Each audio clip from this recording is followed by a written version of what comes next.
collaboration is all about. And I'm happy that you were able to give some leadership on that. So you're all welcome to this afternoon's event. We are scheduled to have a conversation around building partnerships for Africa, for planetary health in Africa. And I'm happy to welcome you to this event. And I'm Percival Agodo from Ghana. I'm a lecturer in the University of Health and Allied Sciences and a member of the Acopphe executive team. And I'm happy to introduce to you Nathan Ochman, who is the executive founder of Acopphe. The co-founder is Nathan is an advocate for operationalizing collaboration, and he has a very high interest in intentionally highlighting and uplifting existing unifying and holistic practices which recognize the fundamental truth about people and nature. And he believes that these things are not separable. And he also advocates strongly that the world is happiest or people are happiest when they're healthy. When we are healthy and happiest together, and we are connected, supported, and loved equally. He also has a deep affection for the deep wisdoms, which is in indigenous communities and traditional ecological knowledge. I'm happy to say that Nathan is currently working both to highlight the realities about deep ancient wisdom, as well as the sacredness of all the places that bridges, and the bridges that they provide for maximally harmonious balancing between the old and the new, and in us and them. So Nathan is also like I said, a co-founder of Acopphe and one of the key executives. And I'm happy to welcome Nathan to briefly give us a welcome remarks, and then we can start from there. Nathan, welcome, and over to you. Thank you, Percy, and welcome to everyone. I'm really excited to connect with you all, and most excited to see about how the way forward looks.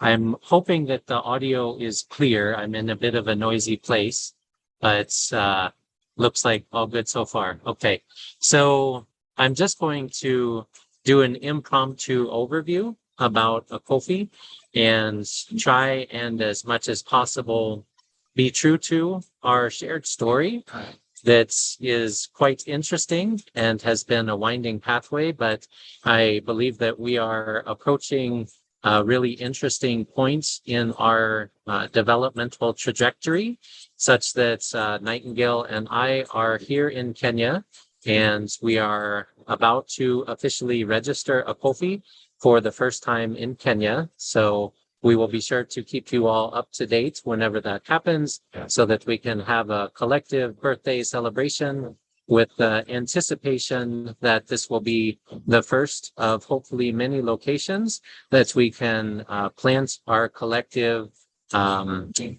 spirits officially, and see about having the approach of partnering with each other for our one shared home on planet Earth, have that become normalized, and see how it is best localized and translated into the setting with each specific country, and doing our best to work within the existing frameworks legally and policy with as much deference and collaboration with the local teams as possible, because ultimately the local people are the ones who are best placed to identify the key priorities and to share what it is that we can do together to maximally balance the ways to meet the legitimate needs for people in the present time with the equally legitimate needs of future generations, non-human species, and people all over the world. So I want to start by sharing the Acopphe vision, which we borrow from the Kiswahili language and use the word hasa, which means especially. So the four letters from HASA are HASA, and that's we use that to mean a healthy and sustainable Africa for all. So whenever we collectively agreed on this vision a couple of years ago, we thought that this was a simple and effective way to talk about what it is that has brought us together and that we believe will keep us together. And in that, it is both health and sustainability, standing in place for the environment, things that are explicit about the ways that we as human beings, our health and well-being is fundamentally tied to our shared home on planet Earth. Then our mission, the way that we can try and work together to ensure that that vision is actualized and real. We talk about hope reborn. So those 10 letters, HOPE, standing for healing ourselves and planet Earth. Then the next 6 letters, reworn, REWORN. We heal ourselves and planet Earth by reuniting with our roots in nature. So just to share a little bit more details about why we chose this as our starting points to talk about an action-oriented approach to ensuring that we're able to meet our broad and ambitious vision. So first, we want to talk about healing ourselves. And this comes from the fundamental recognition that we cannot be healthy ourselves. We cannot do good work and show these types of principles, embodying them in our relationships, in our work, in our advocacy, such as humility and restraints, and even love and care, compassion, concern. We cannot do that unless we are in a why we decided that talking about healing ourselves first was important. And then once we do that individually and collectively, we can then move towards healing planet Earth. So the way that we talk about healing ourselves and planet Earth is by reuniting with our roots in nature. And this is something that we believe speaks very much to this moment in history where more and more people live in cities. They are disconnected from the natural world. We can say, unfortunately, addicted to and very much driven by the incentives and the social media, the internet, the quick dopamine hits that come whenever we feel what it's like to see someone online or to just click on something, even if it's not good for ourselves. And in many ways, the algorithms for social media sites are actually driving us to compete and to argue and be divided. And so is by reuniting with our roots in nature. So simple steps like getting outside, trying to go with a friend, take a walk, understand the natural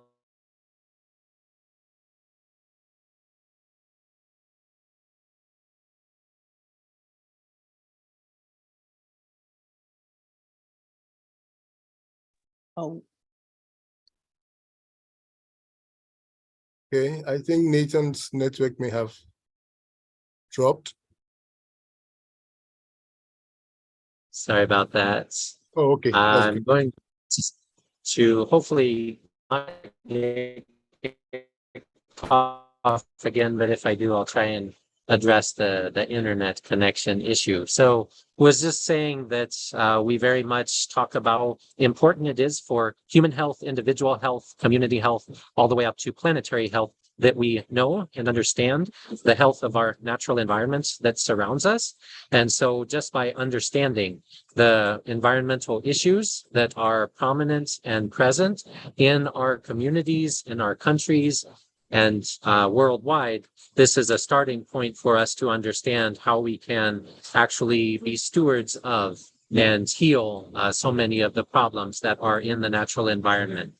So I recognize I'm doing a bit of talking, but I'll close by talking about our theory of change that is built around what we call triple I.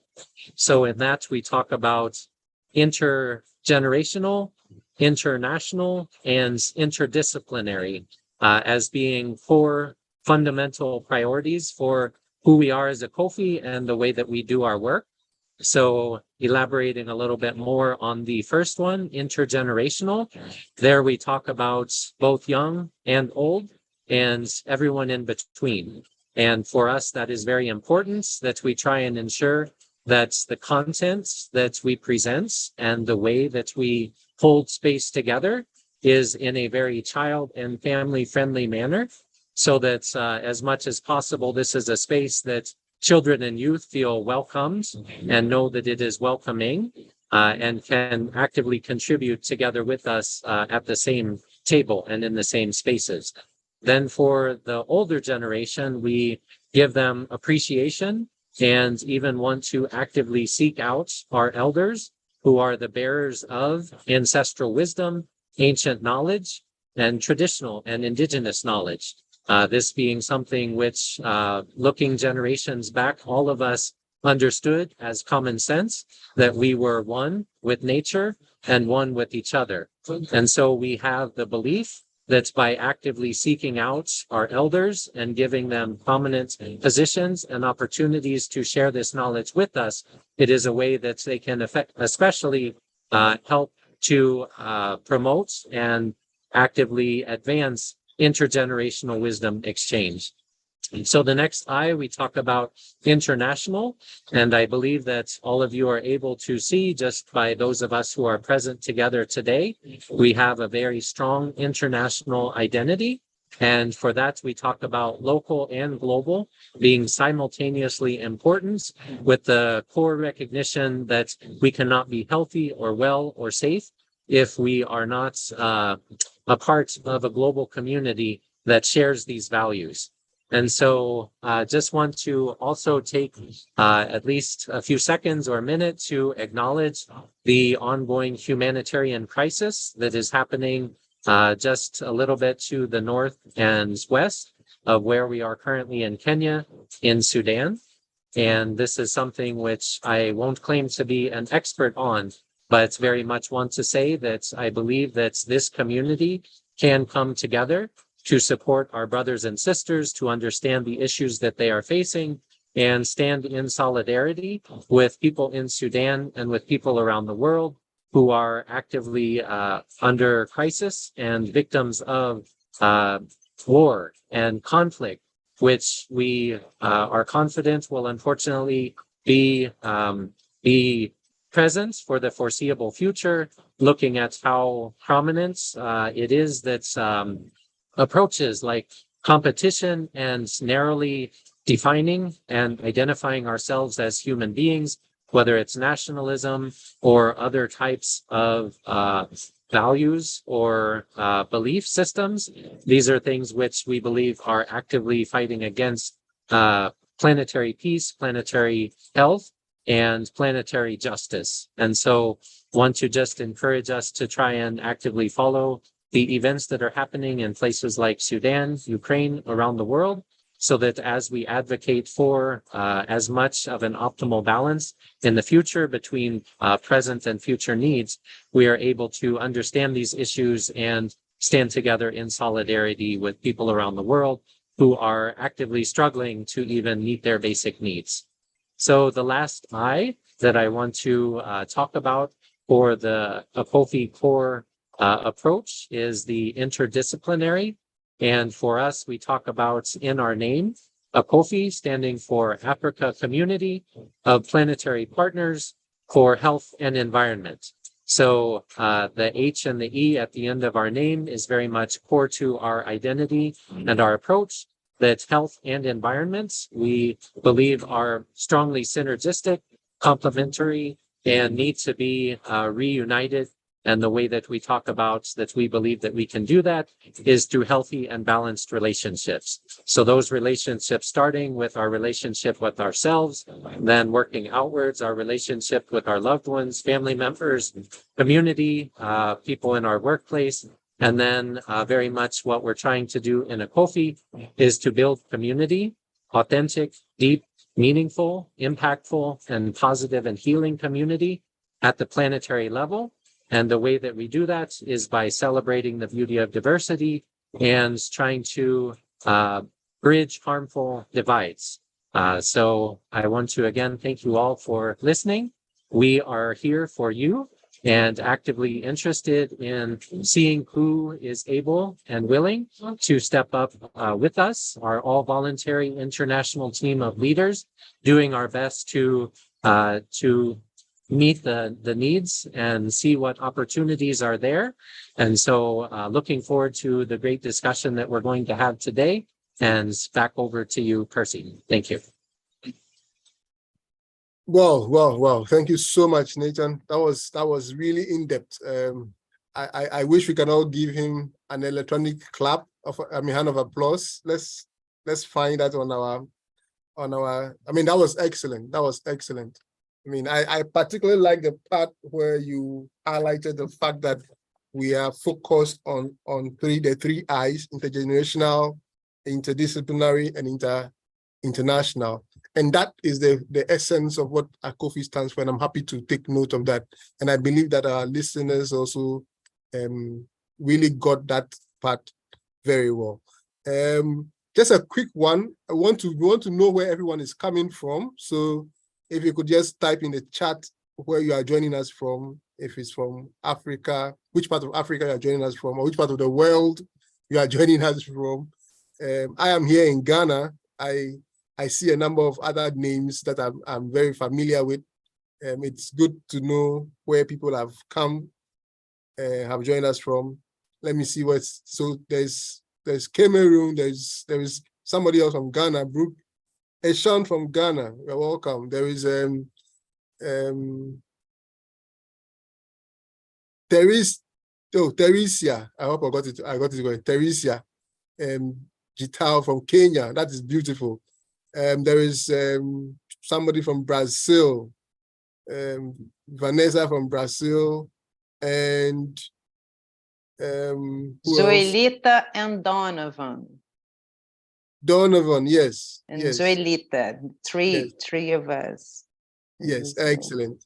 That captures the internationality of Acopphe and how that contributes to this conversation. I'm happy to note that. So Nathan, thank you for doing us the honors of welcoming us and also for introducing Acopphe to us. I will quickly share my screen and I may need some help with the screen sharing, Nathan. And the idea is to show you the draft program. I'm just making sure that all the speakers are here. I can affirm that at least 3 speakers are here, and we'll quickly go into that section. Each speaker has about 5 to 10 minutes to share their perspectives on what the partnerships are, what the opportunities are, and then after that we would have more of a plenary conversation. The idea is to break up into the sub-regional groups. But I want to suggest when we get to that point that we should have at least 5 people in an area to enter into that group. Otherwise, we probably can have the conversation as a larger group so that it can be shared together. The idea is to find synergies and opportunities where we can work together, we can collaborate on to build African, component to contribute to the African conversation, to planetary health discussions. So let me just quickly verify. So per the program, Dr. Mona is going to speak to us from her perspective in the Northern African viewpoint. Dr. Mona, we are happy to have you.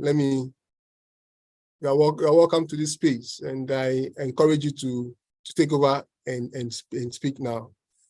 So while she's preparing to speak, she has already told us about herself, but I want to quickly, I'm having a little technical challenge here, tell you about her. So Dr. Mona is is a medical doctor by practice. She has a palpable passion for a holistic approach to medicine and to life in general. She communicates these ideas not only through knowledge-based science, but with a sense of excitement and wonder that can drive innovation into teaching, learning practices, mentoring medical students and early career researchers, introducing them to a range of anthropocentric challenges in planetary health, and how this ties up at the interface of diseases, health, and well-being. Dr. Mona is looking forward to profiling a range of work that demonstrates and strengthens capacity for a positive and shared future, reflecting and honoring connections across health, disease, ecosystem, society, synergies, and with education. And I'm happy to say that she's also the director of the Mentoring Research Network of Acopphe. And on that note, Dr. Mona, you're welcome. The floor is yours. Go ahead and share your views in the next 10 minutes. Over to you, ma'am. Thank you so much, Percival. And I think that Nathan also said wonderful things. First of all, I would like to welcome our honorable members of Acopphe, Africa Community of Planetary Partners for Health and Environment, and our distinguished guests and colleagues joining us today. So as Percival mentioned, my background is medical. I'm also an educator, trainer, researcher, and a mother. And today I'm representing Egypt and the North Africa region.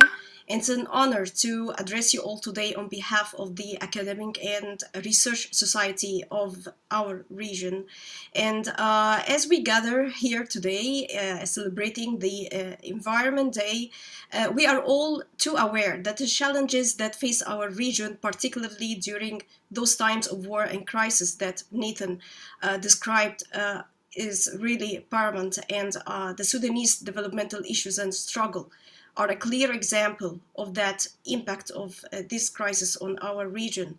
And we need to be really aware that it's time that we come together as a community to support one another. And from our capacity as academic professionals and researchers, we have a unique role to play in this regard. We must work to promote unity and identity and preserve our cultural backgrounds, and also without losing sight of the impact of our individual action that can have on a bigger scale and all the whole region. So as I mentioned, it's not just about those anthropocentric challenges, which mean that the man-made problems, which is making our today's crisis, making it really difficult for us, but also we have climate change, economic instability across Africa, and inadequate healthcare systems. And it's our responsibility through research, through our publications, through our voices, to address these challenges and provide ecological solutions. One example, for example, as Joe mentioned about the traditional healing that has been passed on from generation to generation and proved that it's really working and at the same time affordable for our communities. It's our responsibility also to use our research to address these issues and amplify them, and to give those solutions that can be implemented on a local scale, and they are already relevant and workable, and at the same time to provide all these ecological solutions for the global common good. We need to work together with our grassroots initiative. And with this, I mean that Acopphe is unique because it is formed from within. And it's actually one of the few organizations that is really spearheaded by people from within Africa, whether they are working outside the continent or attached to it still. And by Africa also, I mean the global south, We are truly fortunate to have Vanessa with us. Vanessa represents the Global South with her marvelous energy and capacity to ignite all the issues that are common between Africa and Latin America. And it's very important that we join forces and we look for common ground so that we can have a shared vision for a sustainable future that takes into account the unique challenges and opportunities of our communities. We always need to have this positive mindset, which is absent nowadays with all these calls that crisis is overcoming us and so on and so forth. And with the AI, artificial intelligence, ChatGPT, and all this technological advancement that is overarching over the academic and research landscape, we need to have a focus on the humanistic aspect. And my motto is to embrace holism with a focus on pedagogy before technology, and with a focus on humanity before science. This is something that's really missing from our modern curriculum, and something that we need to revise, and we need to have confidence that our ancient wisdom is enough to get us through all the challenges of today. So by promoting interdisciplinary research, this can bring new insights, can bring in experts from different fields in health, in environment, social science, and many others to address these complex and intertwined challenges. We must also focus on building the capacity of our communities. By this, I mean like training, education, and providing resources, again, from our ancient knowledge and with the very modern and sophisticated and innovative science available till date. And this can help us to track these challenges from the roots. In closing, I would like to urge all of us to work together. It's truly important at this time to work together from different fields. Everyone is invited into the planetary health sphere, and from all advocacy that we are focusing on health and this connection with the environment. And it's now proven that the epigenetic influence on health is something that cannot be missed from the agenda of the totality of health and the well-being. By well-being, I mean the mental health, again, because it's truly something that we need to focus on, because there is no health without mental health. And so Acopphe is organically based from within Africa, as I mentioned, and we need to promote our unity, our identity, and our cooperation in all fields of science, arts, and culture. And by doing so, we can help to build a brighter future for all of the people of Africa and beyond, and ensure that our communities are resilient and sustainable for generations to come, which is the aim and the essence of why we are here and the purpose of being volunteering with our time and knowledge to bring in a bright future for our next generation. Thank you very much. Thank you so much, Dr. Mona. That was amazing. I mean, the few things I took away from what you said are 3 key points. Number one, that humanity before science, and that is very strong. And I'm sure that we would delve into that when it comes to the discussion component. The other thing is that there is no health without mental health, and that brings a new perspective to the things we are discussing. Because then, if you don't have the right frame of mind, you probably may not be in the capacity to take the right decisions that would sustain the environment and the planet.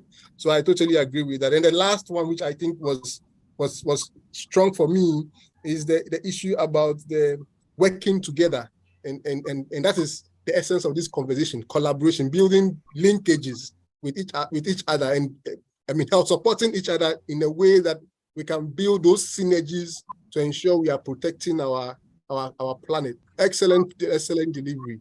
I'm very grateful. At this point, we will hold off with questions. I would call on the speakers, and then when we are done with all the speakers, we can now have the conversations and the questions. So I would want to welcome Walia, who will be speaking from representing the Southern African perspective, and I'm sure that Walia, as we've indicated, is one of our very strong executive members of Acopphe, and she has interest in the indigenous group. And I believe that Walia is ready. Walia, if you can hear me, can you hear me, Walia? Excellent. So this is Walia Lungu, and over to you. And we are waiting to hear your wisdom and your insights. Good evening, everybody, and welcome. We are so happy to join us for Acopphe. I can feel the spirit even though we are over the screen, and that's very important because we're going to need that positive spirit in a world where we deal with dis-ease. The world is a lot of dis-ease, and when the earth is at dis-ease, then we are at dis-ease, which is what we call disease, right? So from the Southern perspective, we are facing a few challenges, but we will not look at them as challenges, we'll look at them as opportunities. And this is what we are here to try and help alleviate this disease that we carry around with us. And I think some of them are very much the same as in North Africa. And I think I'll start with those, which are this growing speed at which technology is taking over quite a few places. While it's affecting absolutely the academic sphere, and we keep speaking about that, it's also affecting the corporate sphere as well, where people will, might lose their jobs to a machine. People who don't even earn that much, and once they lose their jobs, they can't feed their families and that sort of thing. So, and when you can't feed your families, you have those sort of hunger problems. We need to find solutions and ways to get people to be able to feed themselves. I think work as Mona has put it, humanity first. And this is a very, in the southern part, it's a very strong thing that we speak about Ubuntu. Ubuntu, I am because we are. I'm here because of you. You are here because of me. We rely on each other. We humanize each other. We see each other. And that's a very important philosophy that we carry down here. Of course, with a lot of changes in the world, we have come to a point where there's a lot of materialism going on, and the speed at which things that we do, like that harm the earth, more like buying things without thinking about the impact that they have on the planet is very important.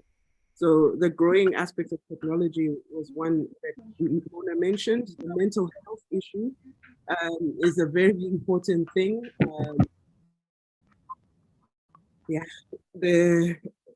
That one is also a little bit personal, but it's something that we need to really work on, because as Mona says, we cannot function. And I think it's something that I also mentioned about the types of research that we are looking at in the arts, culture, and indigenous knowledge systems team, where you do research that looks into reflective practices.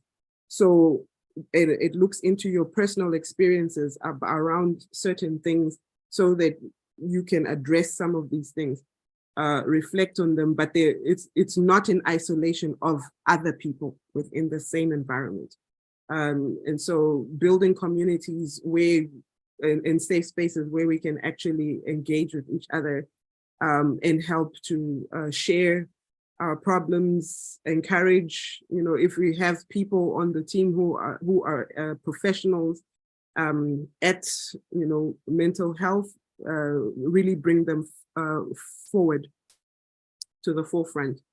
And then one other big opportunity is promoting sustainable agriculture, which is one of our ancient practices that we have been, we've normally been practicing. When I first moved to South Africa, the one thing I noticed about the living spaces was, unlike where I come from in Zambia, not everybody has a garden in their yard, just a simple vegetable garden. And because of that, we suffered a lot trying to get vegetables, because we often practice a kind of battering system with your neighbor. Where I grew up, when you had gardens, so someone would have tomatoes and another person would be growing a different kind of crop. And this is another way in which we can look at how people can, sustain a living without having to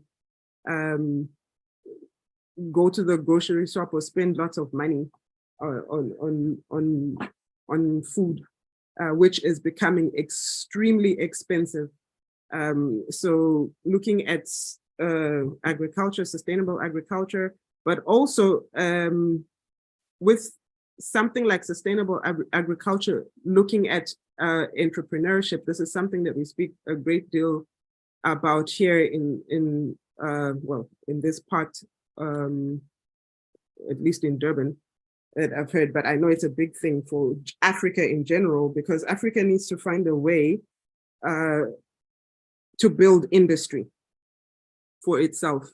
And so encouraging entrepreneurship is something that that would be very important, especially with our youth. And this is also tied to the growth, the way in which technology is moving, and how it may cut off jobs. So for the ordinary person, if the machine can do it, then you're not required. So how can we get our youth, ourselves, even because we're still alive, we can't be talking about youth, but implementing something that will last us generations, for people to live sustainably within the system that we have already, which is a capitalist system, so to speak. But I think building entrepreneurship will allow people to gain some sort of freedom from the system, and we find ways in which we can promote each other's businesses. The other thing that I looked at was ecotourism. Ecotourism, having to do it in a way that does not interfere with the nature, but brings in business and creates job security as well, because that's, again, a big thing. So those are the things that I'm looking at, we're thinking of looking at in the Southern Hemisphere, and see what we can do with these things, because we really need to know how to look after ourselves outside of the system that has been created for us, which looks like it's not working for us at the moment. And of course, we'll do this, quite a lot of work that we'll get to do through the arts, culture, and indigenous knowledge system, where we're using ancient knowledge as well. We're using, like for instance, in medical fields, working with traditional healers. South Africa is a very large population of sangomas whom we can work with, and other parts of Africa as well. But I know South Africa is very strong, that aspect. So I think I'll stop there and give it back to you, Percival. Thank you. Oh, wow. That is wonderful. That is wonderful. Well, yeah. Thank you so much for the very, insightful comments. I particularly noted down the part about ecotourism and how to do that whilst protecting the environment and still making in the business, revenues, which is critical. And I think that you also highlight the point on building communities that Ubuntu as a people. And that, I think, are very strong points. For those who have just joined us, I would like to remind you that this is the Acopphe, which is the African Community of Planetary Partners for Health and Environment event. We are discussing building planetary partnerships, exploring opportunities in Africa and beyond. And so far, we've had two speakers, Dr. Mona, who shared a perspective on the North African viewpoint, and Walia Lungu, who also just spoke from the Southern African viewpoint. We would like to take a third speaker, and who is going to share from the beyond viewpoint, the global South perspective. And I'm happy to introduce to you Vanessa Goes, and I hope I didn't crucify that name though. Vanessa. Anyway, so It's Vanessa Goes, perfect. Goes. Excellent. Thank you very much. Yes, over to you, Vanessa. Yes. Well, I think that we are kind of talking about the same thing here. I heard Mona, and then I heard Walia, and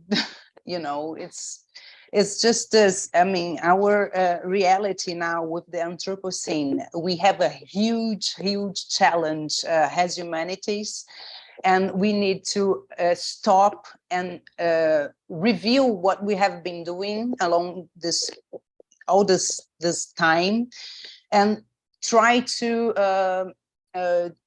resignify it in all scales. So it's really a matter of changing paradigms in all scales. So for that, we need to be together, because it's so huge, it's so complex, our problems, that we cannot do it alone. And this, I'm talking individually or talking about nations, if we can say that. I like to share that. I will share it very quickly. When I was a teenager, I used to look at the map and I couldn't understand the meaning of the frontiers. I didn't understand that very well. I didn't understand why we have these lines and frontiers. And since we were born in the same land, in the same planet, this Gaia. So I think now it's time to rethink about it. And I know that this have a lot of political and ecological, political and economic issue, because we have been, and that's why Global South is important, because we have been ruled by by capitalism and all these views from Eurocentric perspective, which at the end brought us to where we are, to Anthropocene. So it's time for inclusion. So I like what Mona said about collaboration, because we need diversity. We need to, everything that with this only way of looking at life, this only way of doing things, of having knowledge spread, we missed a lot with that. And this part that we missed is kind of the solution for it. So I'm talking about, it's time to think about integration, inclusion, diversity, everything that was dismissed with this, kind of blind way of doing things. We need to reintegrate. So that's why I'm here to bring, I know this is an Africa-centered, and I think Africa means a lot to all the world, really. We couldn't be here. Ubuntu is perfect. We couldn't be here without Africa in all senses. And so I'm here to bring this, we cannot go again, like we do, we change polarities. So we cannot go like, so I'm here to bring the end, the integration, the beyond. So bringing Global South, South America to this scenario. And so this is about the diversity is about different cosmologies, epistemologies. So there's where when Mona said that it's more humanity instead of than science, we are talking about that too. You know, we need to bring these different perspectives of life and these different ways of knowledge to the scenario. And one thing that is that South America have a lot in common, and actually this is kind of the conception of global South countries, is it talks about inequities. This is is the number 10, if I'm not wrong, of our Sustainable Development Objectives. And it's really crucial to focus on that, because if we don't reduce these inequalities, we won't be able to achieve all the others objectives in a way. So I think this is what makes us together, like in this Global South movement and bringing in South America, because our cosmology, epistemology was dismissed during this whole time, and they are very powerful, and they bring the solutions, they help to bring the solutions to our problems. So we need to get together and move forward to change the scenario in a way.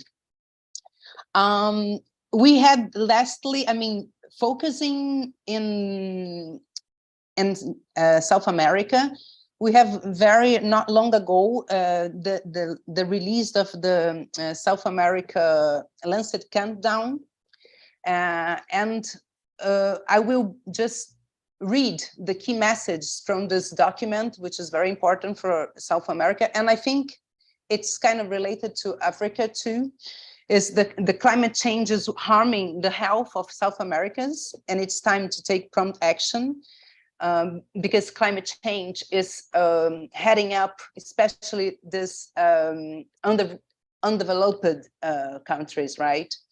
And also we need to increase the preparedness to protect populations from the health impacts of climate crisis, including like mental health, which is crucial for any kind of health.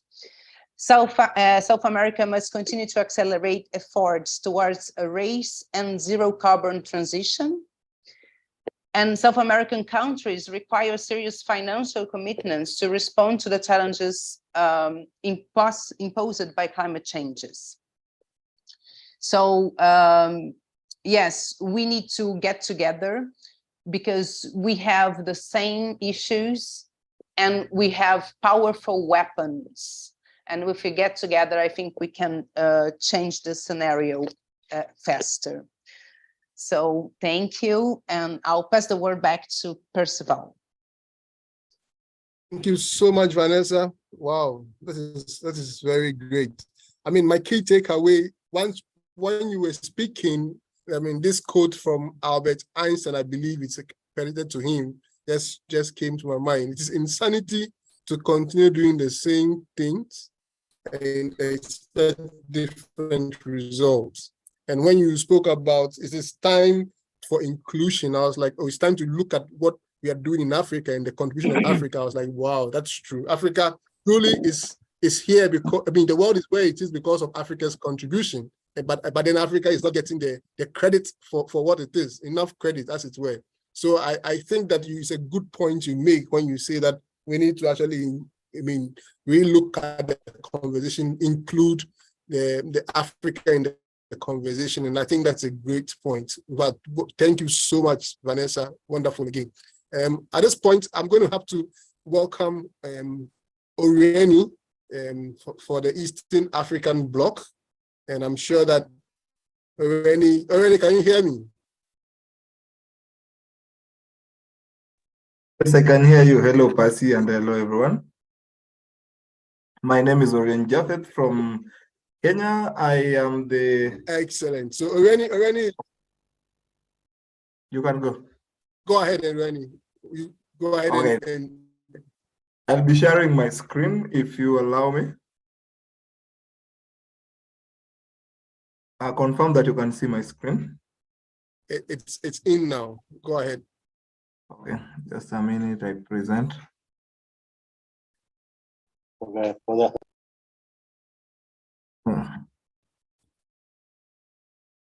I want to present just a minute. How do I present using this? Okay, there. So, my name is Orion Japheth. I work for Kenya Environmental Action Network, and I'll be representing the East African region. Thank you so much, Percy, Nathan, and the entire Acopphe executive for setting this up. It's a pleasure to meet you all. I'll jump right into the presentation. Kenya Environmental Action Network is a nationally youth-facing organization that brings and supports environmental organization and especially youth together to champion for climate justice, influence policy, and push for restoration. So we are grooming our future by supporting each other, and from Kenya Environmental Action Network, we are very much in sync with what Acopphe is doing after months of working together, trying to build partnership and also collaborating in one project last month in Mombasa.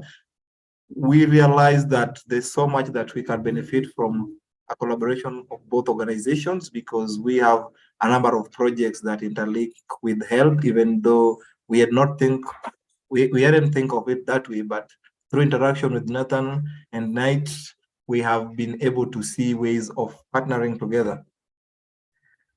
So I'll take you through our mission, vision, objectives, where we've come from, milestones last year, and part of our 2024 strategy.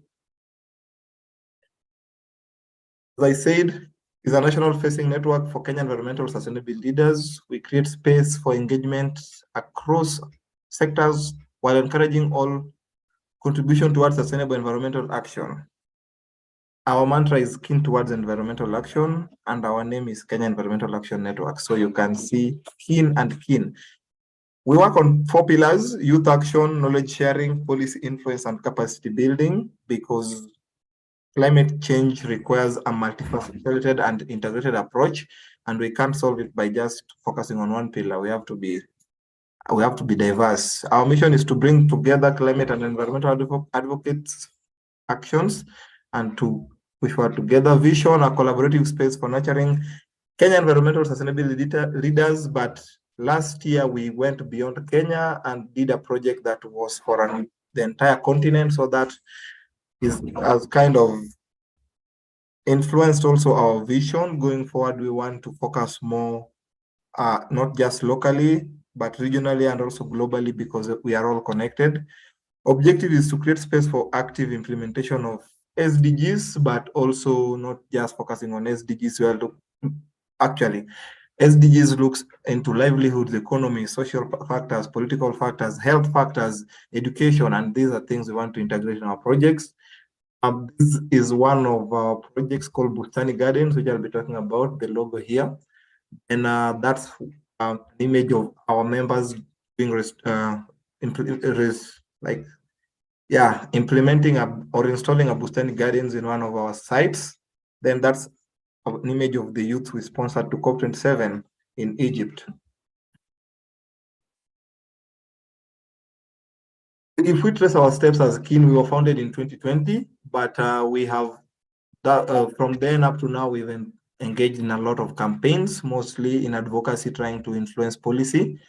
We did a campaign on Africa is not a dumpster campaign in 2020, which was trying to stop the Kenyan government from importing waste from United States, plastic waste from United States of America to our country, because we are not a dumpster. We have resources. We have our own waste that we can take care of. They should take care of their own waste.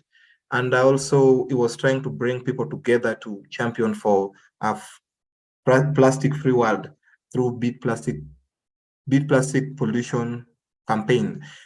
We contributed to National Youth Consultancy Conference, to Kenya's updated nationally determined contributions. As we know, nationally determined contributions help the countries determine or guide them on how they are going to implement their commitments that they have on this COPs or conferences. We held the UNFCCC Local Conference of Youth in 2021. We have hosted it twice now. Change School Summit, Global North-South Learning Exchange, where we had activists and actors from both sides of the globe to come and cross-share what they are doing and also to mentor each other. Bustani Gardens, which I've mentioned, which is an experiential learning program where we are engaging school kids in primary and secondary schools, and also we are looking into going into ECD to see how best we can foster environmental sustainability and help nurture these environmental conscious young leaders and children who will be able to not just do other work but also have kitchen gardens in their homes, and to foster food security and also incorporate restoration in this program. Our restoration program that we've done, we did in 2021, Mangroves with Blue Earth Organization, which is a Kenyan-based organization in the coast, restoring part of Mikindani or Chuda Creek. Indigenous trees with schools, over 500 trees in that year, over 500 indigenous trees planted in that year. And then we had an expedition to go and talk with community members to see what they're doing and how best do we collaborate with them in a place called Ndaragwa. Our work impact by numbers, I won't go into the numbers as per se, but I will say that the Africa Youth Caravan to COP27 that we did last year enabled us to engage with over 500 youths, both virtually and in person, from North Africa, Southern Africa, East Africa, Central, and Western Africa. We had four workshops across Africa where we are trying to engage youths and see and try to talk about what is going on in Africa. We don't, from that conference, youth shared that they don't want to be, or they don't want Africa to be always represented or to be seen as victims. We are not victims. We are resilient, and in our resilience we have power, and we have to tap into that. Also, through this, we help push a message of just energy transition. Anything happening in Africa has to be for Africa and with Africa. We need to be involved in every stage and meaningfully. And the last one was on youth action. Youths are doing a lot, and this extends even to children and young people. They are doing amazing work in their communities. At the conference in Mombasa with Acopphe and ISOP and Kenya Pediatric Association gave us an insight to what children are doing in their respective schools, the kind of talent that is in there, and how we can tap into that to push for climate justice. Also in 2021, we recruited our first team staff, still unpaid. We are on voluntary basis. Grew our membership to 200 members in Kenya, acquired more partners, now over 60 partners globally. Acopphe is adding to that number.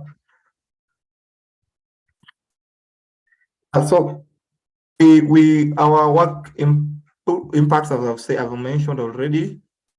We also deal with campaign organizing, and we are looking at a movement that is hosted under Kenya Environmental Action Network called Fridays for Future Kenya, where young activists come together to design and implement campaigns. Last year we did loss and damage finance. This year we are doing this year we're doing a campaign on fossil fuels. We want to limit or to reduce and eventually stop use of fossil fuels because it has great impacts on people's health. Things like coal plants in South Africa, here in Kenya, where we were supposed to have one in Lamu, but we campaigned against it a few years ago, so that communities can have better health and better or fresh air to breathe. We are trying to champion for all these. Our 2024 strategy is a bit broad, but also very specific. We are organizing Africa Youth Caravan to COP28, which we are trying to see how we are going to collaborate with Acopphe to implement this in a more sustainable and inclusive way, where we bring in children. Last year, we didn't bring in children. This year, we hope we will. Fridays for Future Kenya engagement, we are looking into a way of not just organizing strikes, but also integrating climate literacy programs where we go to the communities and engage them, talk to them, capacity build them, and ensure that they know that climate change is what's affecting them. But because most of them don't know, especially in my community, they think it's bad omen, or maybe they did something wrong with their crops, but they don't understand that climate change is affecting them. So we are working on that. Bustani gardens, we have rolled out so far 7 Bustani gardens across Kenya. We have 47 counties, and we want to have 47 Bustani gardens, which will be like learning centers. And also, as we are talking with Nathan and Knight, we are trying to see how we can incorporate these into kitchen gardens, or gardens where health centers, where we have children are being treated, where there can be these gardens and children actually go there to practice and to see, or to just spend time in the garden, play with the soil, or do stuff like that. We want to fundraise more for the program, because one thing that has been limiting us is funding, but we are working on this. Sustained budgets for monitoring and evaluation. We've realized that once we come back to Nairobi, even though the children are committed and the school and the teachers are committed to, they don't have the funds, especially in public school, to actually keep these things running. So that's one of the things we've learned. We want to have people who are like have experience in this, and see how we incorporate things like One Health and Planetary Health in our programs, to see how then we have a better output and outcomes. Deliver the Bustani curriculum to schools. We don't just want to have it as a program. We want to talk with the Ministry of Education here to incorporate the Bustani gardens. Oh, for those who don't know, Bustani is a Kiswahili word for garden. So if you say it in English, it's like gardens, but if you use Bustani Garden, then it makes more sense. We want to grow our community, be more intentional and active, do a recruitment drive so that we have more active members who know or who want to contribute to clean and to climate change action better. Partners, we are partnering with more organizations as time goes by, and we are looking at how we can engage them in climate policy and food system spaces, and work on supporting related campaigns. Acopphe is one of those partners. We have kin clinics, which is also something we talked about with Nathan, and so that there's an opportunity here for young children to actually learn more from experts from both sides, health side and climate and environmentalist side. So in general, our focus in 2023 is to support and engage people in environmental and climate-related actions, while striving to create a meaningful network to everyone that is part of it. We are committed to actualize this in 2023 and beyond. As we make strides in this UN decade on ecosystem restoration, we cannot do it alone, and that's why, as KIN, we are championing for sustainable partnership and promoting collaboration, because we know we can only do this together and not alone. I am open for any questions, and yeah, together we can do this, because we are KIN, we can. That is one of our plans too. Thank you so much. I'll stop sharing now. Go back to you, Pastor. Wonderful, Oreni, wonderful. I mean, it's just about on time. That's great. Thank you so much. There are a lot of highlights I would like to pick on, but we've lost some few time though, so I'm just going to go straight and welcome Madame Françoise from Cameroon to give us the West African and Central African perspective in 5 to 10 minutes, and then we would move into the conversation stage. Françoise, if you can hear me, I hope the rain is better now. But Françoise yes. Great. So Françoise is a public, primary healthcare and One Health advocate. And then I'm happy to introduce her. Françoise, over to you, please.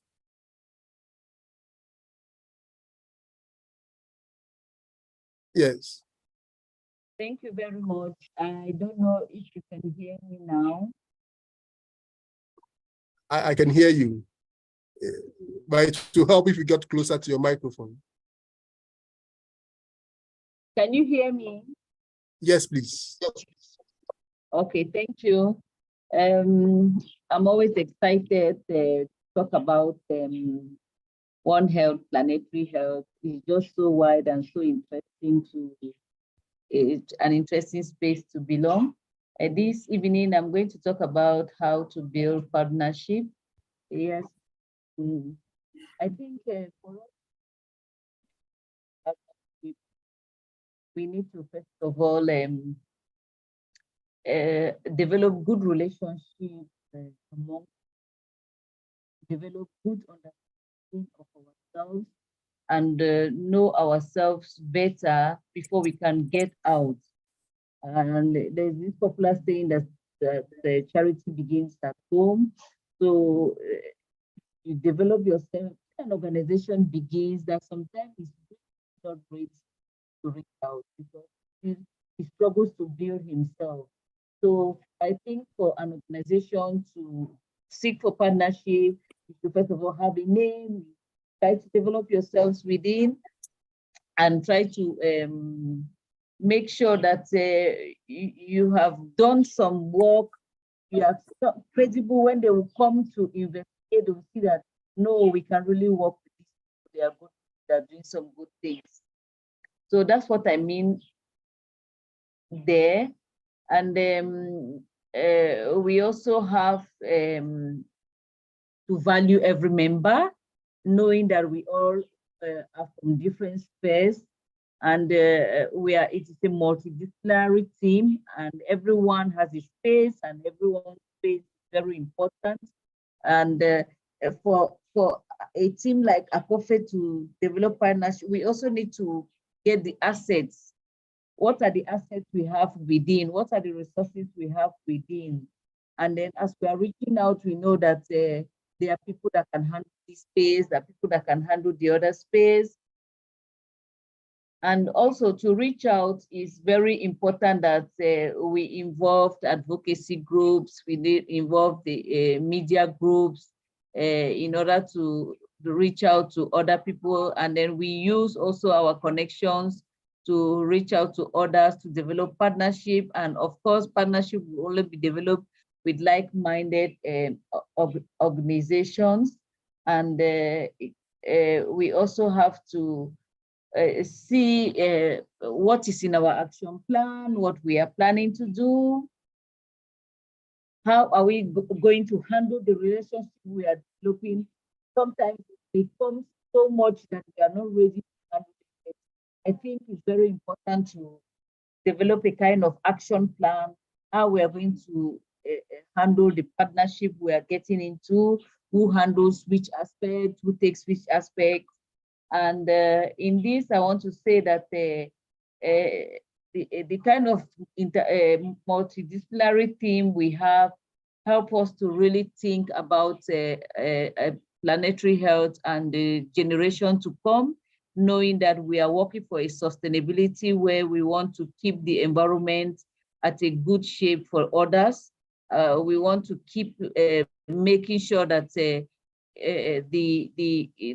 planet Earth suits those that are living in the planet, both the animals, the human. And here I want to say that we are trying to do some work here on the developing partnership, and developing partnership also, it helps, you have to reach out to the different ministries under which you are working. So we don't just get out without really solidifying ourselves within.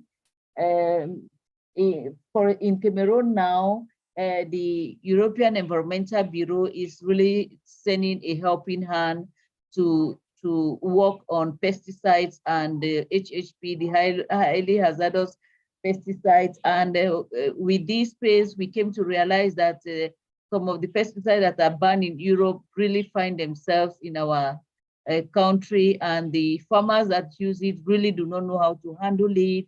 Nobody teaches them the mode d'emploi, that is how to use it, and it is really unsafe both for them and even for us that buy those crops that they do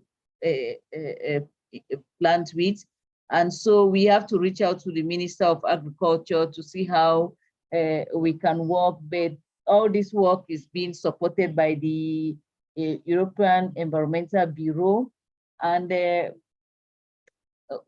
talking about during the March,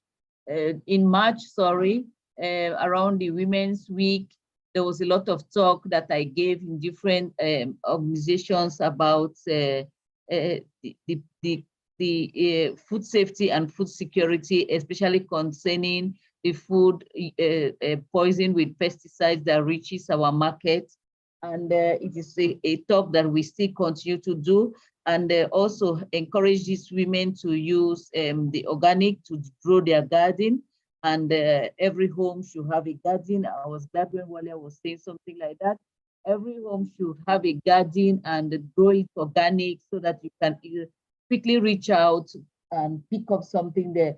It's really not a culture in this, our environment, but we are trying to encourage women to plant some of the things they quickly go to the market and buy. They can plant it around. And in that place, we also encourage ecosystem adaptation and mitigation, and also how to grow. We are trying to see how to grow some, that is to use biogas to generate some very healthy manure that we can use for the population. Of course, you will not come and tell them, do not use this without giving them an option. And so we are trying to work on that option. What is the option we are giving them? And also we are trying to build a kind of a security space in different universities so that the students themselves, university students themselves will be the ones to go around to check, is this restaurant safe for the food that they are giving us? Is it those that are selling around here, are they giving us food that is safe for us to handle? Presently, there's an outbreak of cholera in Cameroon. Really causing a lot of havoc. You can see that we still have some problem on handling food. And so it is never enough to keep talking. If we can really build a system where we involve the journalists, really carrying the information, I think it will also be a good strategy for advocacy. I'll stop here. Thank you very much. Thank you so much. That was really deep. I mean, I practically couldn't help but notice your keen interest in a strategized plan on how to get to where we want to get to. And I think that is what this forum is about. How do we come together, agree on the destination, and decide on the landmarks we want to achieve before we get to that point? I think that's a great one. I would want to take the liberties to make a few modifications to the program. We just have about 40 minutes thereafter or so from now, and we are just about 28, 29 persons on the call. Ideally, we're going to have the question and answer section, the panel section, and then we'll probably go into the breakouts. But I'm proposing that we will take out the breakout so that we can have that conversation as an open forum now, and that will maximize the rest of the time left. So I'm going to put the first question up, but I'm going to ask that if you have any questions for our speakers or any contributions, feel free to raise your hand, or you could just put it in the chat and I'll be careful to read it. And whilst I'm at that, I want to read a chat from Joe. Joe Grant says in the chat that collaboration, not competition, is where we are at. The physical, emotional, mental, spiritual, and relational health indicators bring us to the harmony we are. I think that's an excellent quote. And so at this point, if you have questions, anybody has any questions for our speakers, it's a good time to raise your hands. And then otherwise, my first question. So to all our speakers, what would you say is the challenge, or are the challenges or barriers to make these partnerships work? I mean, these many ideas that we've shared, what would you say from the African continent, from your perspective, what would be the challenges or the barriers to achieving these goals from our different sub-regions? Who would like to go first? Mona? Thank you so much for that complex question, Percy. I don't know how to start tackling it, but I think that it's all about the infrastructure. We have knowledge, we have wisdom, we have everything. But then due to colonization and this like dark age, it put us in a situation that we need to rise up and keep our feet on the solid ground and believe in ourselves. This is very important that we revive our ancient knowledge system and we believe in the continuity of this knowledge since the beginning of mankind on earth. You know, it's very important to stick to our history, to feel proud of what we already have, and to know that we are capable of changing this narrative into a better one. So I advise each and every one of us to read more about history, because for me, for example, when I read about the West African civilization, I was like, wow, wow. And how they traveled through this very dangerous current to migrate for business and issues like that to the other continent, South America and even the North American part. It is truly forgotten. We always hear we always hear about Columbus adventure, but what about the African adventure which preceded that? We have to put a lot of value in our history, and because if we don't understand our history and who we are, we won't have light for the right direction to the future. So I urge you to delve deeper into this, because there's a lot of infodemic of information, a lot of false propaganda happening that really like overshadows a lot of truth that has been there. So you have to be very meticulous about tracking the right resources, the things that make logic, the things that make you really believe that our ancestral knowledge is very old, and the civilization at that time was much, much more brighter than the one even we call it now as the how civilization can be. So I truly I think this is for me inspiring.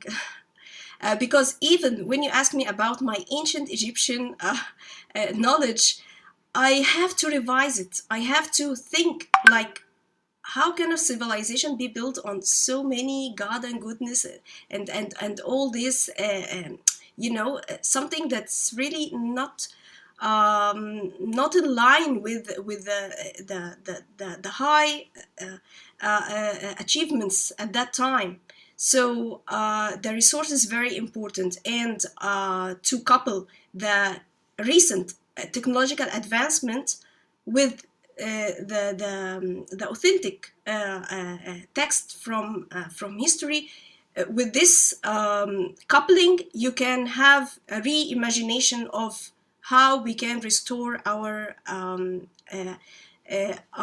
uniqueness as Africa, and how to feel once again more proud of our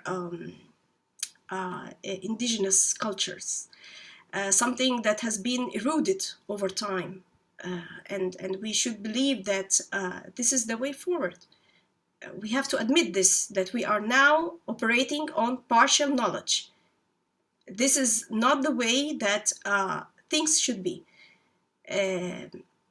I have a lot to say on this, but I would rather share with you the very inspiring webinar that we conducted with the help of Vanessa and Dr. Vivian, and together with Rotendo, about indigenous knowledge research. It was truly inspiring to find similarities between all ancient cultures. which is again a link missing. So we have a lot to search on, and as curious researchers, I truly find that history cannot be separated from what we are doing nowadays. Thank you so much, Percy. Thank you so much, Dr. Mona. Certainly, if you don't know your past, you cannot tell where you are going or what your future is, or understand the present. That is so true. Walia, you want to add on to that? Go ahead. Yes, very much so. This is conversation I have day in and day out in everything I do, especially with my child, and also the kids that are around. I'm connecting Mona very strongly with not just what you're saying, but the spirit in which you're saying it. Because I kind of check in with the curriculum of the schools at the young with these basic education. So what's happening here specifically is you have this separation between the departments of basic education and higher education, right? And so what we talk about, all of this conversation that you're having now, is happening at higher education, in higher education spaces. And you find that these small ones are coming in, it's nowhere in their curriculum. The other evening, I was talking to one of my nephews, and he's telling me how they're still telling him about Galileo Galilei and that sort of thing. And I'm like, are we still like, this is what I learned back then. You know what I'm saying? I'm not saying take Galileo Galilei out of the equation, but where are where are the what you call them again? How does this go out of my head? Where are the Polynesians, for instance, when it comes to sailing and tracking stars? You know what I'm saying? Without a campus, how did they work? Out how to move or navigate the oceans. I told him about inventors. I told him about, that sort of, and he just sat there with his mouth open. And I'm like, this is the part they're not putting in your curriculum, and it's wrong. So what I want you to do, I've made sure that my child has 90% of those type of books, and the 10%, the rest of the things that I know they're going to put in the school curriculum anyway. And I tell them, make sure when they tell you at school, you have this is who did this, add onto that. That's the type of student they need you to be.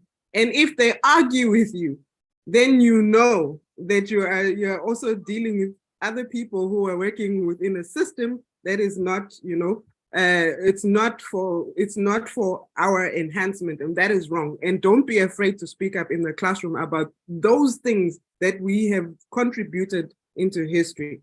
The second thing I wanted to mention is from my experience in speaking in higher education, especially in South Africa, because we have South Africa has a particular history when it comes to this colonial issues. You find that people struggle to speak about these, they struggle to have these conversations. So maybe one of the things that we can try in terms of addressing these histories that we have, some of them are very ugly. People, it brings up trauma for some. For others, it opens their minds. I'm suggesting that we create safe spaces, safe spaces to have the conversations about the histories where people won't feel, some people, it's even just a fear of being penalized from work for speaking about, something like that, because it's going against the system. I always give it to my university. I'm like, you want to decolonize, but you want to do it within colonial parameters. Please explain to me how this works, And if you're going to do that, then you're going to have to face the truth, which is really speak about our histories. And this is why, Mona, what you have brought up is very important. And I don't think that we should let these conversations die. but they should also be productive ones where we say, okay, so this happened and how do we now move ourselves forward? Because I also realize that we tend to get stuck sometimes in that time period, even when so much has changed right now. But I understand it's coming from trauma not addressed, no knowledge of self. And, you know, so the spaces where we can bring the youth in, giving them knowledge where they won't get it in school, and then create safe spaces as well for us or other people to engage in this sort of conversation. That's what I wanted to contribute. Thank you. Wow, that is great. I mean, I couldn't agree with you more. Whilst we were speaking, I just was reflecting in my mind. I was telling myself, okay, so I mean, I can imagine speaking up and saying that, look, this is not what my mom taught me at home, and the school system will say, hey, young man or young girl, how dare you challenge your teachers, and without the safety, I mean, space where the child can do that. I mean, we'll probably be putting our children up for a lot of acculturation and reacculturation that is happening at the same time, which only gets to confuse the younger generation, especially when they don't really understand, they don't even know what the history is and where they are actually going. So wouldn't that be creating more challenges? That's my question, like my follow-up question, more cultural challenges for us if we are going to be constantly, I mean, standing up to the system that is not ready to decolonize and Africanize. I don't know who wants to take a bite at that. I don't think. Oh, sorry, Percy. I don't think that it's always in a direct confrontational way. There are very subversive ways to do things as well. Like I'm saying, if for instance my nephews come to me with work, you know, the one that's at that age where he can understand certain things. So we get into a discussion. So I ask them, so you ask them questions about what they know, they tell you, then you say, oh, that's interesting. And but did you know that this and that and that and this and that? It's like, oh, really? Then they ask you questions, and now you're actually, it's something that they're acquiring. They may not use it now, but it's there. You know, the knowledge is there. It doesn't, and sometimes it's just practicing as well, doing things that we did before. I think that's a way in which we've passed down knowledge in Africa, by practicing and showing and that sort of thing. It doesn't have to be confrontational. I was just saying that there are some conversations that do scare people because it feels like a confrontation. And we need to have safe spaces where everybody can speak about their perspective and respect another person's perspective as well. So. Well, great, yes, great comments. I share in them. Oreno, would you want to share with us some of your challenges in your work and how you went about that, around that? Yeah, in our work, there are a lot of challenges. I already mentioned funding, but also you see what Mona is saying, or said earlier, that there is that lack of information in terms of our history as Africans, even as Kenyans. We don't know our history past the 1960s, or if it goes further, it goes to just the pre-colonial period. We don't have anything past that, and it's a challenge even for our identities as Kenyans, because somebody's coming to this space and all they know about our history is that we were colonized and then we got independence. Then what? What happened? Talk about indigenous knowledge. The only thing we know is what our parents or our grandparents have told us, but the information passed to them has been very limited. We know that the information we need is up there in United Kingdom, but why do they have our history? These are questions that we need to start asking as climate activists on this end. But another challenge also in our space is majorly on people working on silos. People don't want to work together.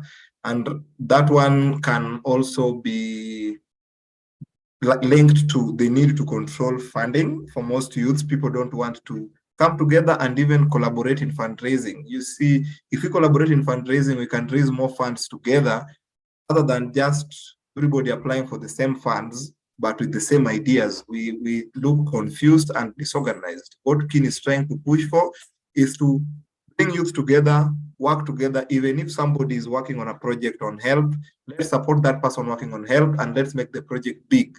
Or if if somebody is working on restoration of mangroves, let's support the person working on mangrove restoration on that side, not me also or another person trying to also going there and starting another restoration project just beside them. So it's a big challenge, but we are trying to see how best to bring all the actors together and to move forward. The challenge is on a government issue, maybe policy, and also there's bottlenecking from the government on sharing information. But KIPRA, I've forgotten the full name, are trying to find ways, and other government agencies are also trying to find ways of bringing in more stakeholders to engage in this conversation. The problem we have is that also in this engagement with the government and stakeholders and youths, every government department wants to have their own youth engagement strategy and youth engagement department. So you see, it's very confusing.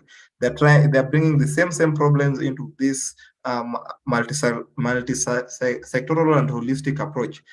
I think the last challenge that I can say is there is very limited information and people are not willing to go out there. But as Kin, we want to promote this culture of training and capacity building, because we are looking at what Acopphe is offering and bridging the gap between health and environment and climate change, and also centering livelihoods around this with indigenous communities. We had indigenous communities or representatives in the conference in Mombasa, and the perspectives they shared, what they're doing.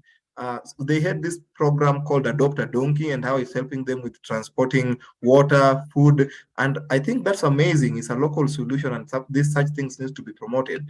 So I think also lastly, Kin, as a challenge, what we're facing is now members who are in the community but don't want to contribute.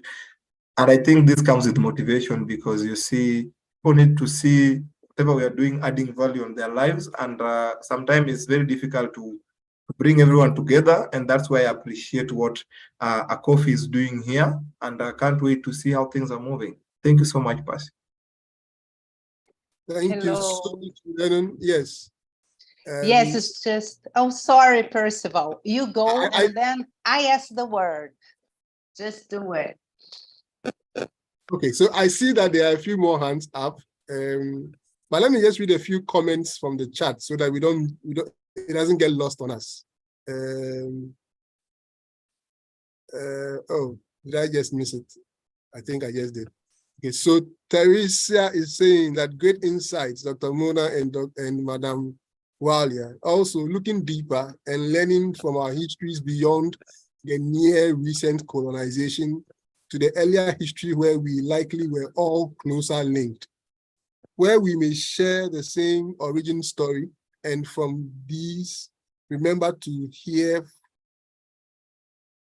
forward collectively. I think that's the word. As one human family, I believe that what brings us together is so important to highlight and focus on. Thank you very much. I think that's a great comment. I'm going to allow Vivian to speak, Vanessa, then after that you can speak. I just want to introduce them, really. It's just Maritza and Vivian. They were here like representing South America.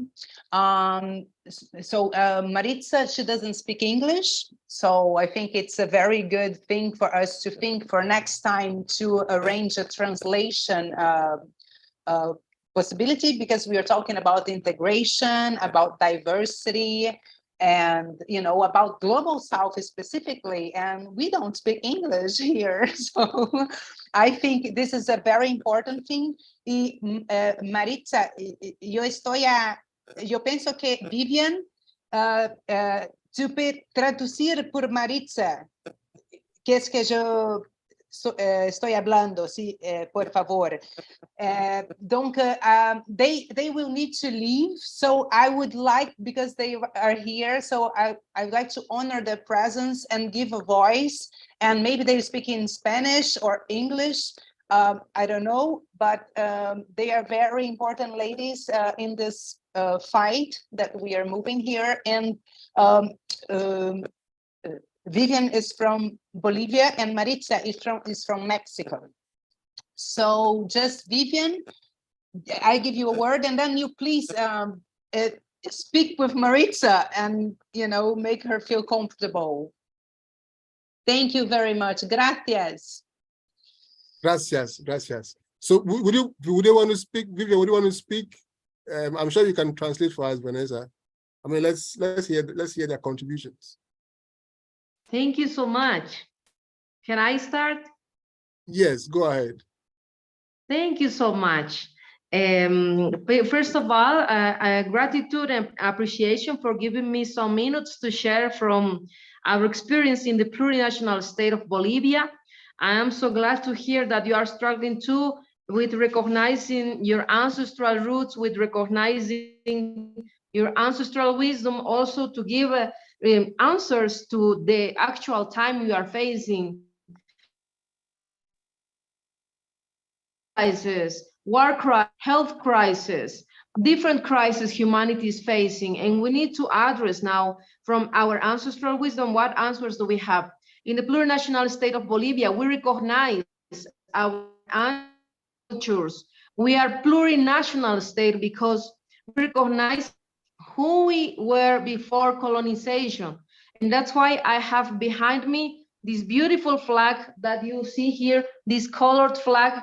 Name is Wipala, and it has to do with the recognition of the strength of diversity, with the recognition of the multiple cultures, the multiple wisdom, the multiple ways of see life that we are in this world. We have been forced to believe that one monocultural, capitalist, neoliberal culture is the only one, but we need to address that. Not only that,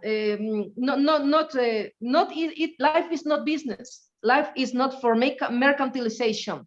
Life is for us with love, care, tender, respect, reciprocity, community. And that's what capitalism doesn't get. That's why they try to sell us the same thing, uniformizing everyone. They want us to dress the same, eat the same, wear the same, consume the same. That's why our ancestral wisdom for life, for healing, for producing life, producing food, for taking care of Mother Earth is part of the cultural resistance that we have.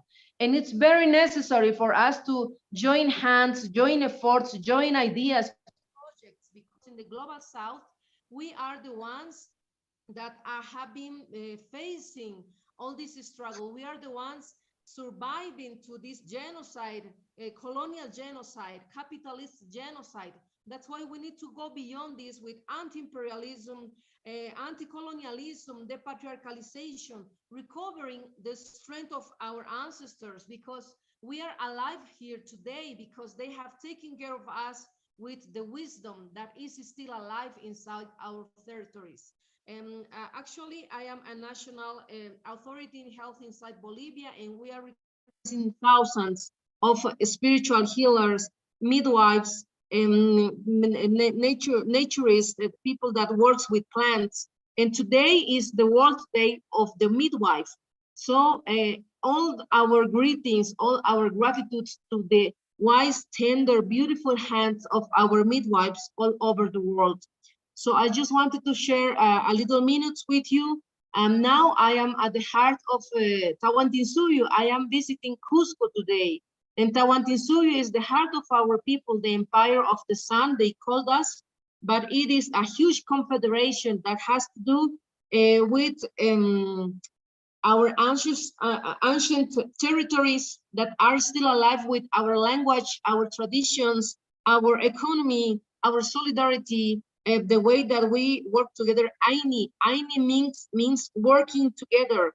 with reciprocity, doing what is needed in community. In community, we take care of life. That's the most important thing that is left. And I hope we can learn it and relearn it and go beyond individualism, colonization, and patriarchalism, just like communities, just like our ancestors taught us. And remember that we are one humanity, and Mother Earth is taking care of us. She gives us shelter, she gives us food, she gives us medicine. She is our mother. That's why Bolivia proposes the Day of Mother Earth. That's why Bolivia is the one that has proposed inside UN the Day of Mother Earth on April 22nd. And today it is the first Friday of May, and we will be giving offerings to Mother Earth and to our ancestral wisdom, because they support the textile, the net of life. We are alive because they were alive, and we are going to be those seeds. We are going to be those ancestors as well. So I leave you this message. I hope we can continue this exchange. We can continue learning, remembering that we are one humanity. We all, wherever we are, no matter the color of skin, no matter the language, no matter where we are born, we all deserve respect, dignity, life with tender care, love, and beauty, because we are one human family, one IU. Mother Earth, she will guide us. Thank you so much. Thank you so much, Vivian. Thank you so much. I mean, we are one, and we are one with nature. We are one with Mother Earth. I think that is well said. Gracias.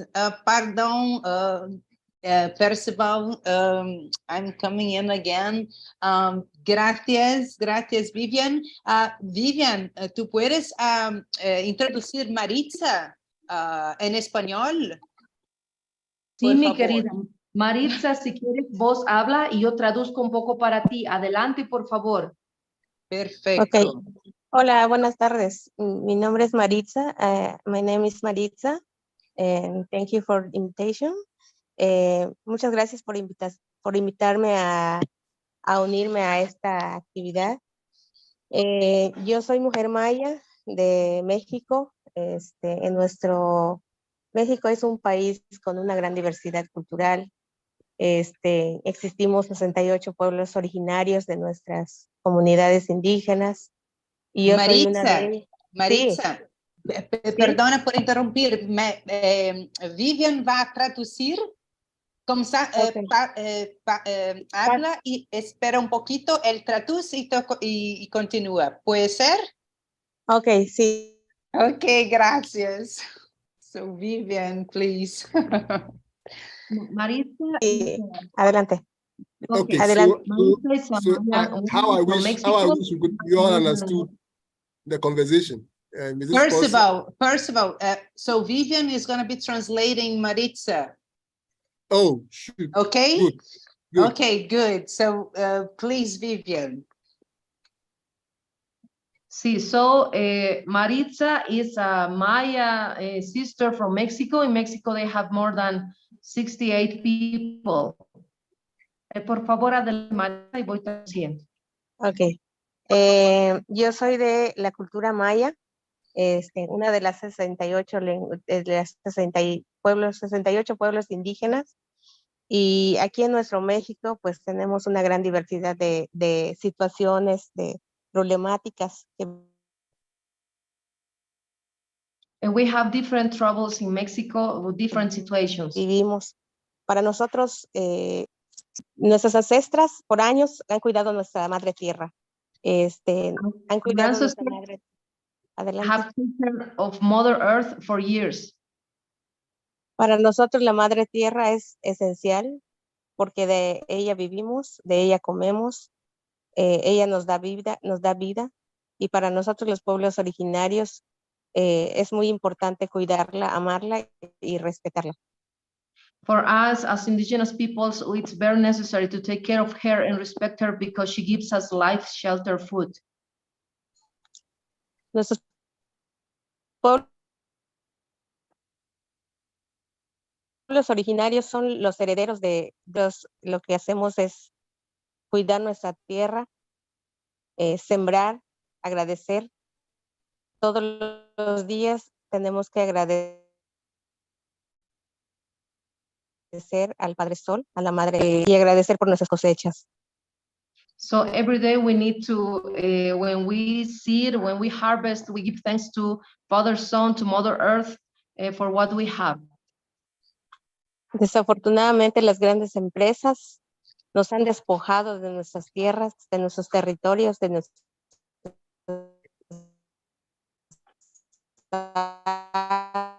aguas, de nuestras minas, natural y la riqueza biológica. Big corporations have taken from us our lands, our territories, putting some mine exploitation and some other corporations taking away the land from us.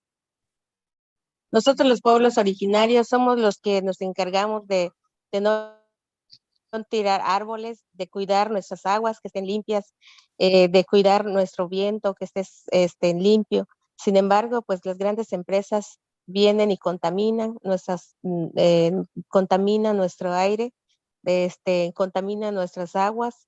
Ahora ya no podemos tomar agua sana o al 100% limpio. So big corporations, they come to poison the water, the air, the water sources, so we don't have clean water anymore. Sin embargo, nosotros los pueblos originarios tratamos de conectarnos con nuestra madre tierra, tratando de alimentarla con nuestras actividades, nuestras ceremonias que hacemos desde nuestros pueblos originarios. So we try to reconnect with her with ceremonies from our indigenous people's wisdom. También considero que es importante sanarnos como nosotros como seres humanos, porque hay una infinidad de violencias que vivimos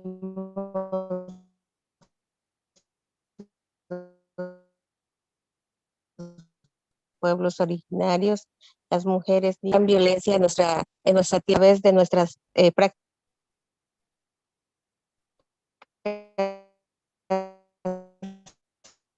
ancestrales de las ceremonias.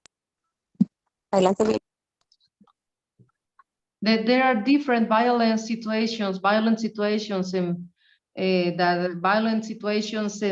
violent environments that we have faced, and we need to heal this with our ancestral ceremonies, especially as women.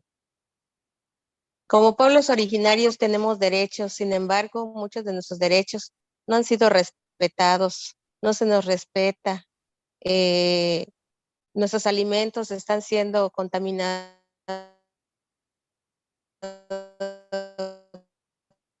No se escucha. Maritza, Ahora en nuestras enfermedades, tanto la niñez como de la conexión sea un poco feíble. Sí. Vuelvo a repetir.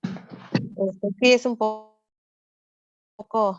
nuestros pueblos originarios, ¿sí me escuchan? Bueno. Sí, ahora sí.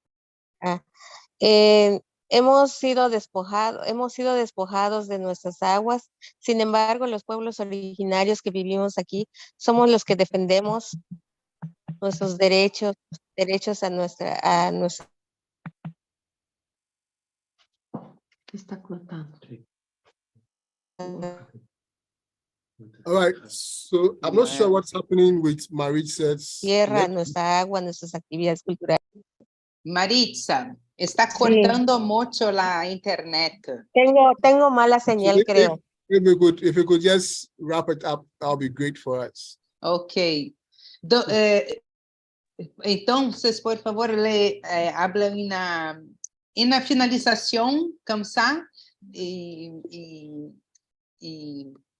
tendremos otras oportunidades.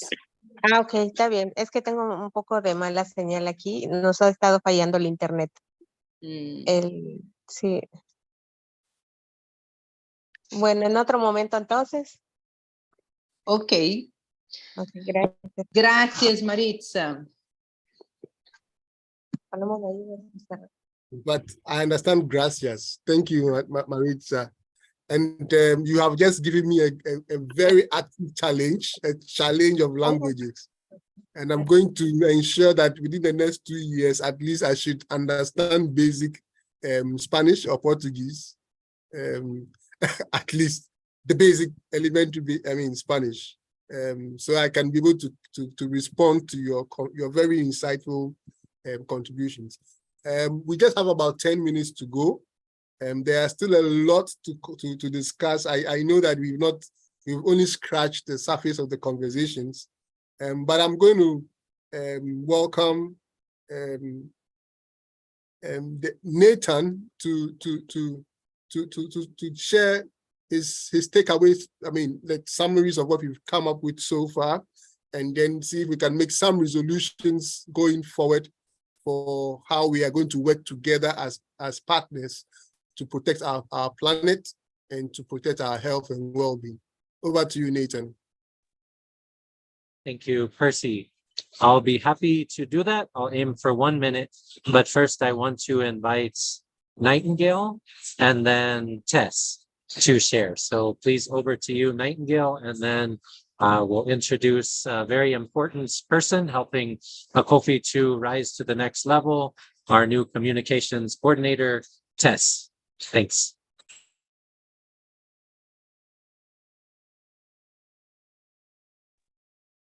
Maybe Tess first. Sorry, some technical difficulties for Nightingale. Hi, everyone.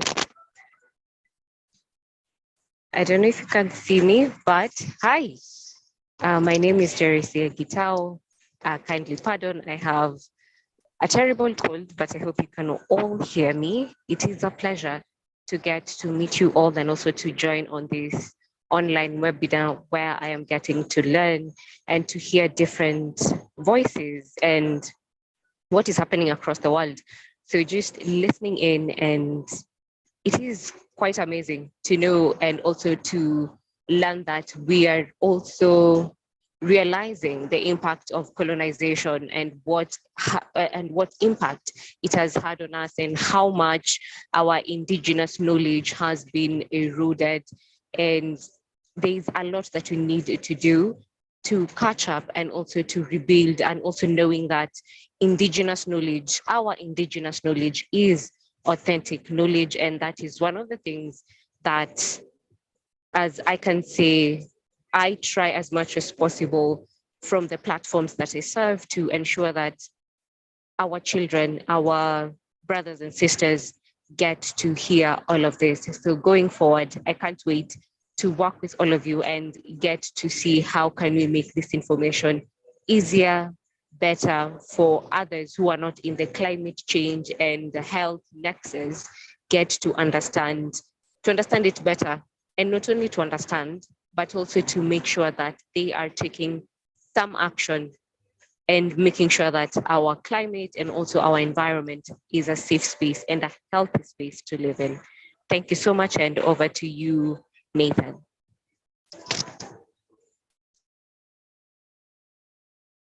Thank you, Tess. Let's look to the social media space for the great work that Tess is doing in helping us to share so much of what we feel when we gather in these virtual spaces and make that known to the world out there that I believe we all recognize needs to hear this beauty, this truth, this hope, this feeling. So aiming for 1 minute, just want to echo the points about language, that we know that English is not the first or only language. And so we'll take that as a real challenge as Acopphe to ensure that as we expand, that people who don't have English as a first or even an understandable language, their messages and their ideas are shared in this space, because that's the core idea we have of Planetary partnerships, that it is truly and representatively diverse at the global scale.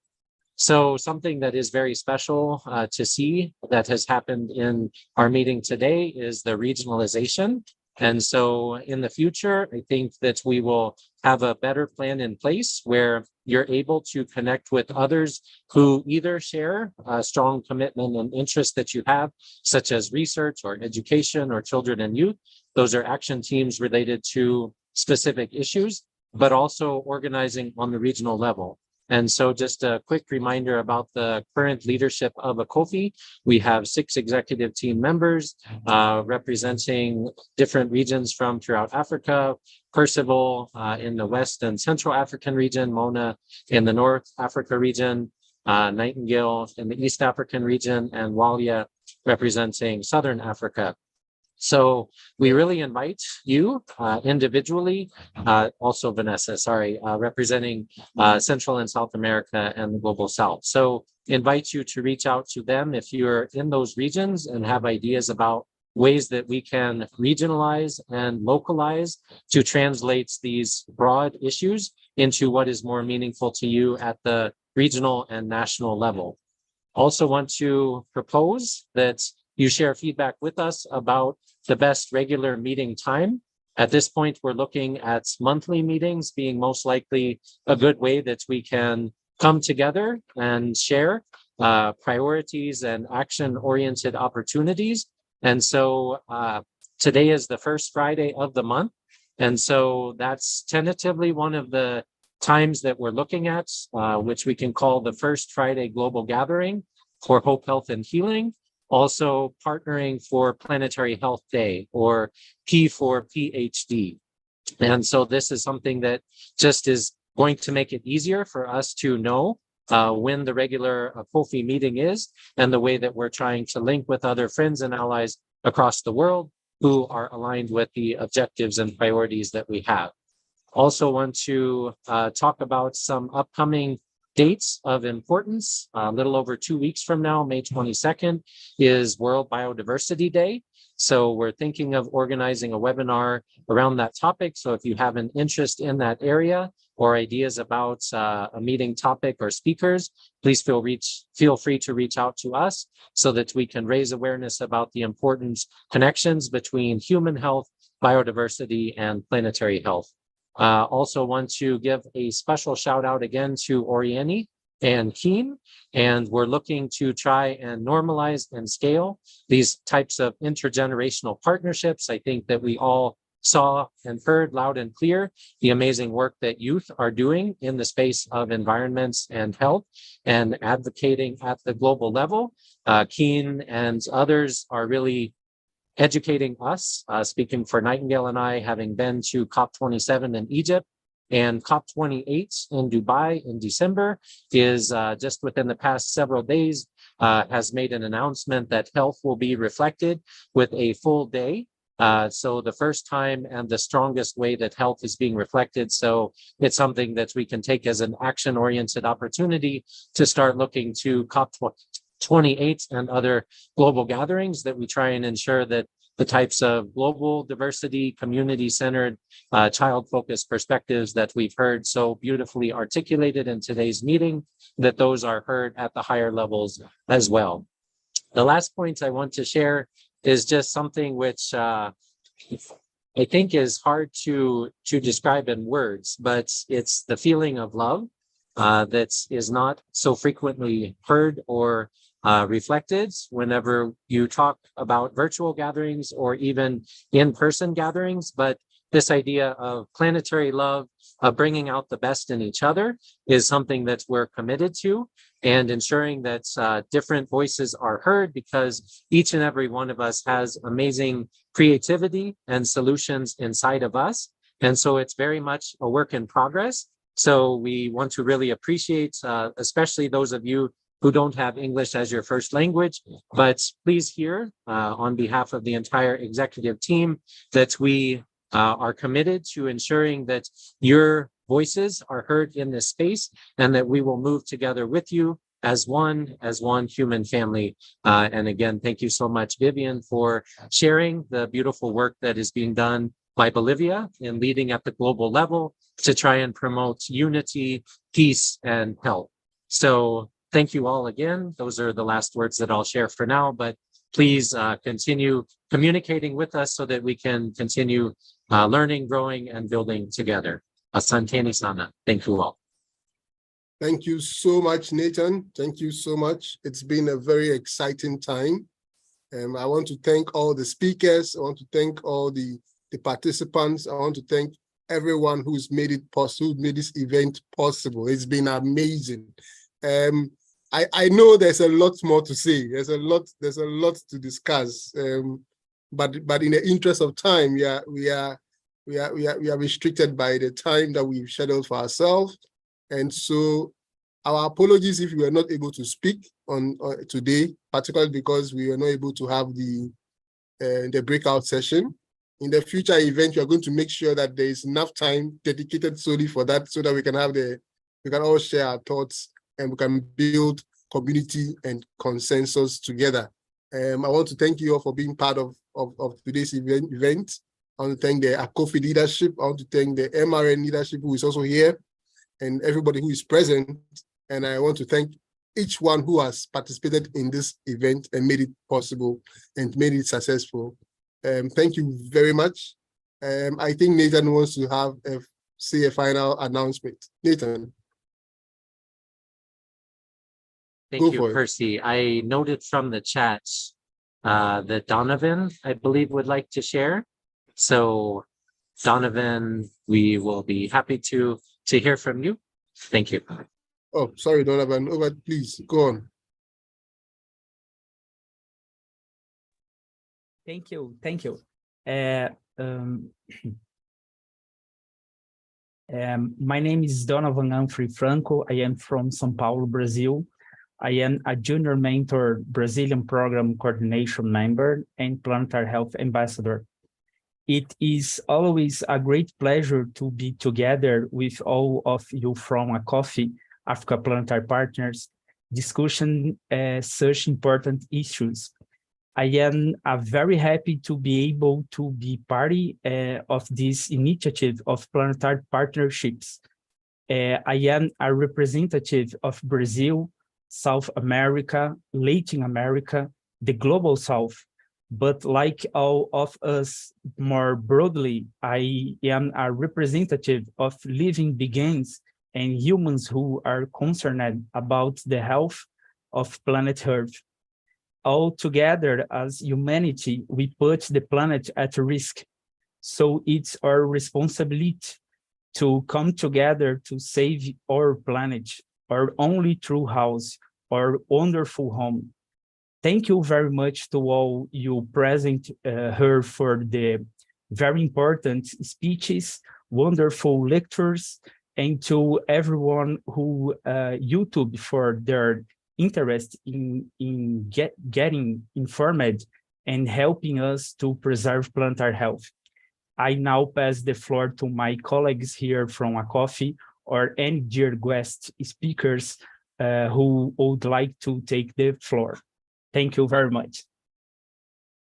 Thank you so much, Donovan. I almost missed you there. So my apologies. Thank you very much for the very kind words. I don't know if Nightingale would want to have the final word. Then after which we can officially end the event. Otherwise, I'll read her words in the chat. So this is from Nightingale, who is the president of Acopphe. So I'm reading verbatim. As the president of Acopphe, I do thank everyone for showing up, because showing up is in and of itself so important as a first step to taking action. Deep gratitude to all the speakers for the relevant and very important speeches, with key insights.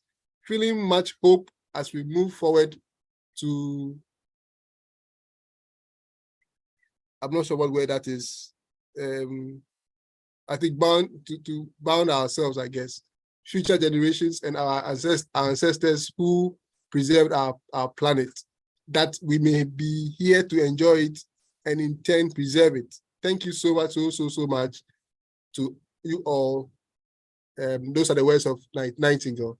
So on that note, I want to say thank you for joining us. Officially, this event comes to an end, and we will look forward to seeing you in the next event as soon as it is announced. God bless you all for coming. Have a blessed evening. Bye-bye for now. Bye-bye, and thank you, Percy, for facilitating. Thank you, everyone. See you soon. Bye, everybody. Gracias. Obrigada. Percival, sorry for interruptions. It's okay. It's okay. Would we want to Needed stop to the give voice to recording this to these people to be aligned with what I said before, you know. Yeah, I agree. I totally agree. I, are we still streaming? Are we still recording? Oh, yes. Yes. Let's keep moving and growing together. Yes. I mean, but thank you so much for the very insightful speeches. I really enjoyed it. I'm just trying hard to remain within time, to respect the time of others. But I'm happy to continue the conversations hereafter. I mean, it looks like Walia wants to say something important. No, oh, my mic is. I'm not reading. I thought we were still carrying on with the conversation, so I was just